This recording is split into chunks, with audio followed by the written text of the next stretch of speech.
Xin chao. Hey, how are you? In this video today, we're going to talk about my favorite topic in Saigon, Airbnb. And I want to specifically talk about it because I've been staying in a number of different Airbnbs. As we know, I don't live in Saigon anymore, but I will be coming back because I have 3 pets here that I will be always taking care of and seeing. Anyways, to the Airbnb, it is pretty extreme now. I would, just to get to the answer in the question, I would not book an Airbnb in 2025, currently right now in Saigon. There's absolutely zero reason to do it.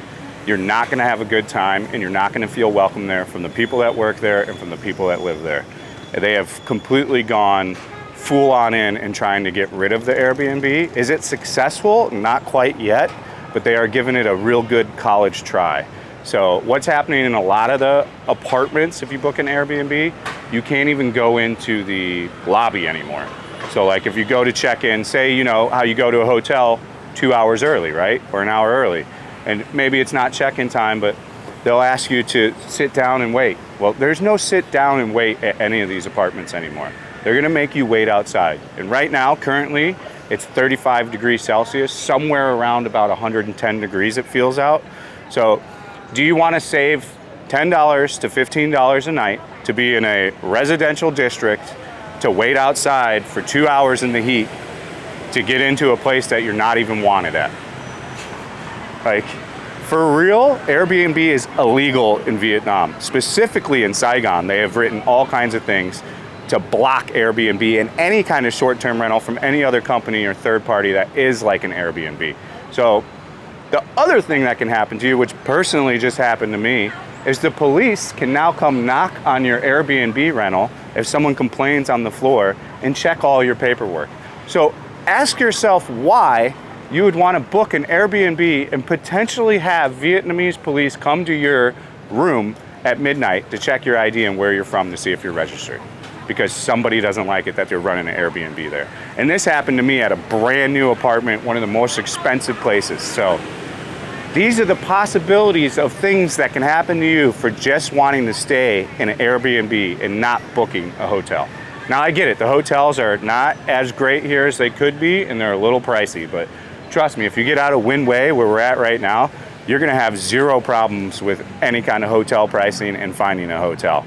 The other thing that's horrible about all these Airbnbs is the ones in District 4 and the ones in Thu Thiem, they're all in residential areas. They're not in any kind of tourist area. So like, you're away from everything. Like where you're at right now, which is where you're gonna be as a tourist, more than likely, this is a 45-minute walk away from any of those properties. Almost any Airbnb you go to is gonna be 45 minutes away from walking here. So you're putting yourself in a horrible area as a tourist too. You're taking yourself completely out of the action.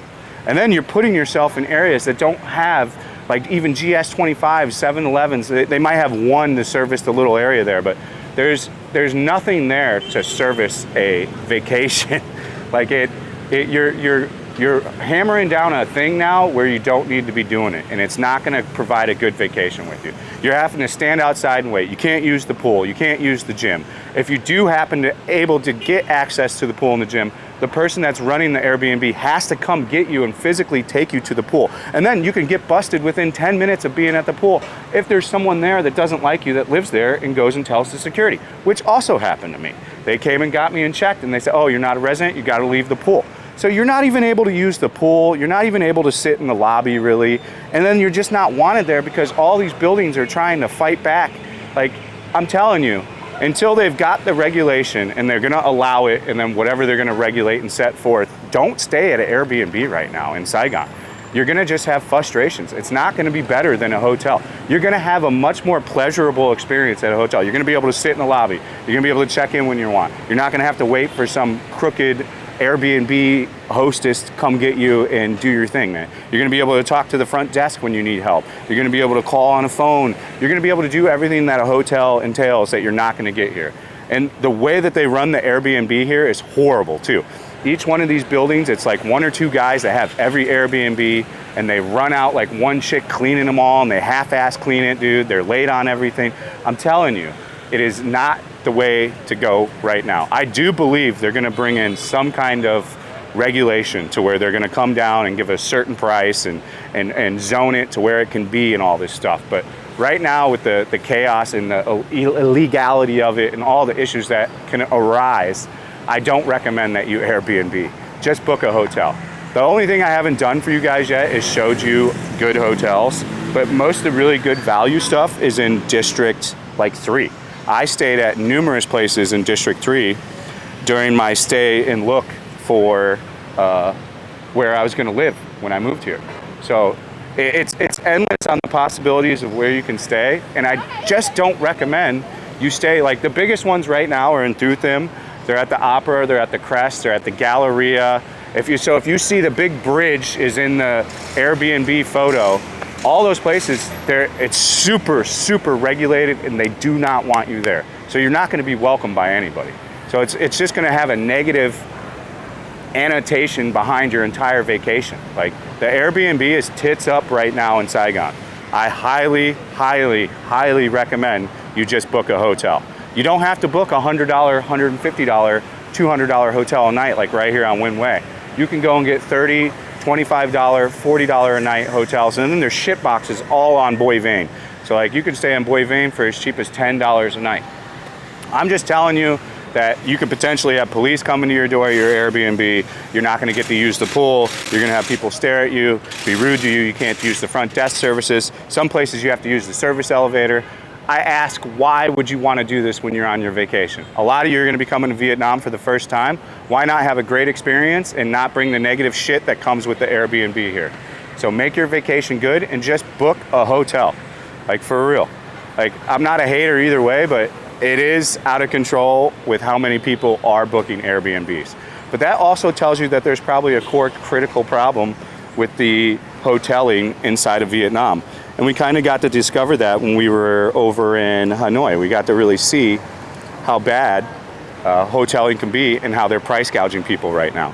So what we're looking at right now, this is set up for the 50th anniversary of the defeat over the Americans and the freeing of Vietnam from control over anybody else. So we are going to take a look at this stuff in the next upcoming days. That's all I'm going to talk about on the Airbnb thing. This will probably be the last video until I stay in another one when I come back again. I'll probably continue to stay in them because I have pets and I have to stay in buildings that allow pets, and Airbnb allows me to do that. So yeah, I'm throwing stones in a glass house, right? But hey, I'm just bringing you the truth. This is what you look to my channel for. So we will be looking at the holiday stuff. It's coming into the weekend. The main day is on the 30th, so we still got, today's the 25th, 5 more days before it really gets off. That is the video. There is a new tier on Patreon. It's the super tier. It's $25 a month. It gives you access to a Discord as well. And this is the special great Discord with people that are of like-minded. So it's really fans of the channel. So if you want to join that, go on over to Patreon, check that out. As ever, thank you for watching. Stay frosty. We'll see you on the next one. Peace out.